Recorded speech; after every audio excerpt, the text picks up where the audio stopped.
धर्मशाला में सामाजिक न्याय व सहकारिता मंत्री सरवीण चौधरी ने पत्रकार वार्ता के दौरान मेजर विजय सिंह मनकोटिया पर जमकर निशाना साधा। सरवीण चौधरी ने कहा कि फतेहपुर में जो जमीन खरीदी गई है वे जमीन 1/3 भाग ही काम में आएगा और इस जमीन में 20 नाले और एक खड्ड शामिल है। ये जमीन उन्होंने अपने निजी प्रोजेक्ट को चलाने के लिए ली है। सरवीण चौधरी ने कहा कि मैक्लोडगंज में एक गेस्ट हाउस उनके बेटे के नाम पर है। जमीन तो उन्होंने खरीदी है, लेकिन मनकोटिया ने निराधार आरोप लगाए हैं, जिसका खामियाजा मनकोटिया को मानहानि के दावे के साथ भुगतना होगा। सरवीण चौधरी ने कहा कि 4000 कनाल भूमि कहीं भी नहीं खरीदी गई है।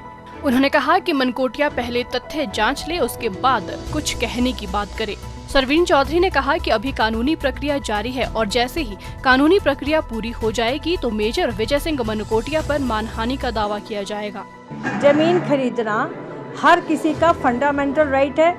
अपने कानून की प्रति में रह के अपने सोर्सेज से ज़मीन खरीदना ये हम सबका अधिकार है। उसी के बीच में मेरे परिवार जो है उसने ये ज़मीन खरीदी तो हमें भी एक ग्रो करने का अधिकार है। इसमें क्या है? अगर आर्मी ऑफिसर 32 साल की सर्विस करके अपनी सेविंग और अपनी रिटायरमेंट के ऊपर जो है पेंशन मिलती है अपने सोर्सेज से कुछ करता है तो मुझे लगता है कई लोगों की तो कई गुना ज़्यादा है, वो अपनी बात को रखें। मैं उनके बारे में टिप्पणी नहीं करना चाहती हूँ। ये 4000 वाला तो आरोप गलत है। बाकी जिसके भी नाम लिए गए हैं, मेरा नाम तो लिया नहीं गया। मैं पत्रकार उस वार्ता में इसलिए आई कि मैं जानती हूँ रतन चंद कौन है, मेरे प्रिय हमारे आदरणीय ससुर रहे हैं। ब्रिगेडियर पवन कौन है, प्रसादपुर में जानती, आप सब भी जानते हैं, आप सबको पता है। अब ये तो कानून के डर से डरपोक व्यक्ति ऐसा करता है ना, भी नाम ही नहीं लेना, बाकी सब कुछ कह देना। क्यों?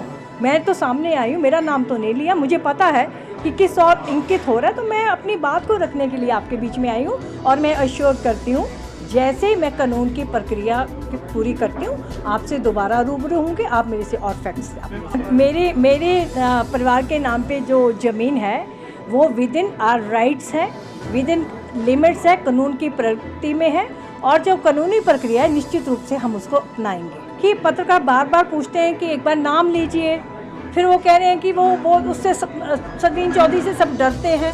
क्या उनको मेरे से कोई डर था कि उन्होंने मेरा नाम नहीं लिया? उनको मेरा नाम लेना चाहिए। जिस व्यक्ति के पास पूरी फाइल है, पूरे पेपर्स हैं, अगर वो पूरी बात सच नहीं कह रहा तो ये मक्कारी नहीं है तो और क्या है? किसी भी बात को सनसनी बनाना, झूठ बोलना वाली बात आ जाती है, मुझे लगता है। इसलिए मेरे मन में जो था मैंने आपके आगे